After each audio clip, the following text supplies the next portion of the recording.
چلیں آج قرآن اور مستند احادیث کی روشنی میں انسانیت کے اس سفر کا آغاز کرتے ہیں اور سمجھتے ہیں پہلے انسان حضرت آدم علیہ السلام کی مکمل اور حیرت انگیز کہانی کو۔ یہ کہانی ہے ہم سب کے شروع ہونے کی، اور یہ ان بنیادی سوالوں سے شروع ہوتی ہے جو ہر کوئی کبھی نہ کبھی سوچتا ضرور ہے کہ آخر انسانیت کا آغاز ہوا کیسے؟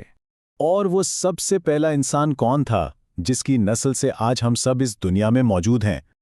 اور سب سے اہم بات، وہ پہلا گناہ کون سا تھا جس نے نہ صرف ایک فرد بلکہ پوری انسانی تاریخ کا رخ ہی بدل دیا؟ چلیں ان سوالوں کے جوابات اس عظیم داستان میں تلاش کرتے ہیں۔ تو ہماری کہانی کا آغاز ہوتا ہے اس لمحے سے جب اللہ کے حکم سے پہلے بشر کی تخلیق کا منصوبہ شروع ہوا۔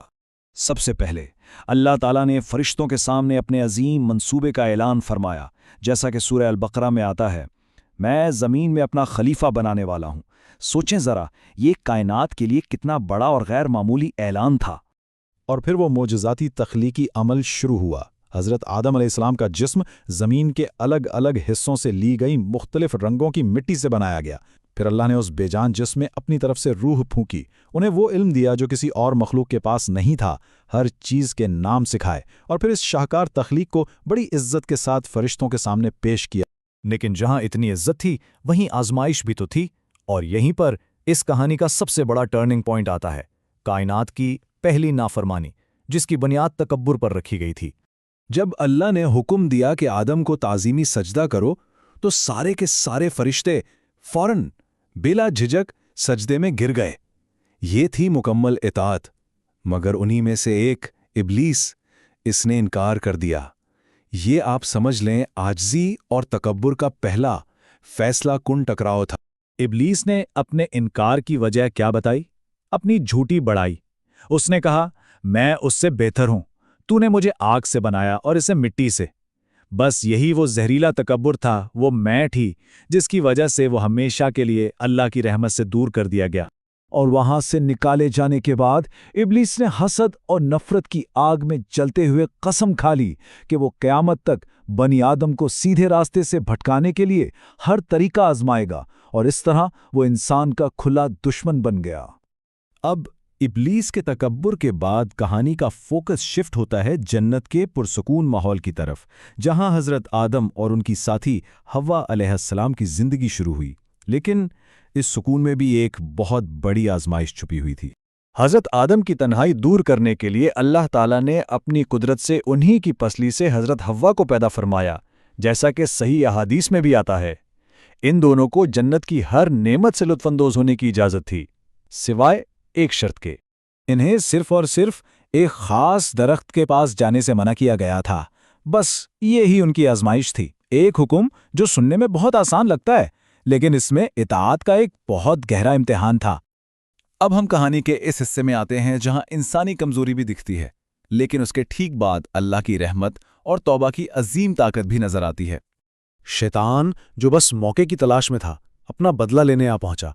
اس نے جھوٹی ہمدردی دکھائی، ان کے دلوں میں وسوسہ ڈالا کہ ارے یہ درخت تو ہمیشہ کی زندگی کا درخت ہے، اور بس اس دھوکے میں آ کر وہ ایک پل کے لیے اللہ کا حکم بھول گئے اور وہ غلطی کر بیٹھے جس سے انہیں روکا گیا تھا۔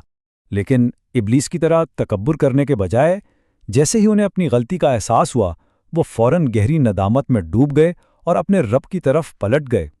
انہوں نے عاجزی سے دعا کی، اے ہمارے رب، ہم نے اپنی جانوں پر ظلم کیا، اور اگر تو نے ہمیں معاف نہ کیا اور ہم پر رحم نہ فرمایا تو ہم یقیناً نقصان اٹھانے والوں میں سے ہو جائیں گے۔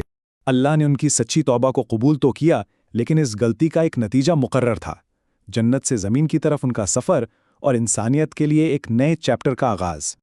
اللہ نے اپنی رحمت سے ان کی توبہ قبول فرما لی، بالکل، لیکن اب انہیں اس دنیا میں بھیجا جانا تھا جس کے لیے انہیں خلیفہ بنایا گیا تھا۔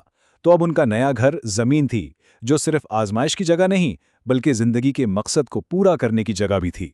زمین پر حضرت آدم علیہ السلام نے انسانیت کے پہلے نبی اور پہلے معلم کا کردار ادا کیا۔ انہوں نے اپنی اولاد کو محنت کر کے رزق کمانا، کھیتی باڑی کرنا سکھایا، انہیں اللہ کی وحدانیت کی تعلیم دی اور عبادت کے وہ طریقے سکھائے جو اللہ کو پسند ہیں۔ انہوں نے ایک طویل زندگی گزاری، ایک روایت کے مطابق 960 سال، اور انسانیت کی بنیاد رکھی۔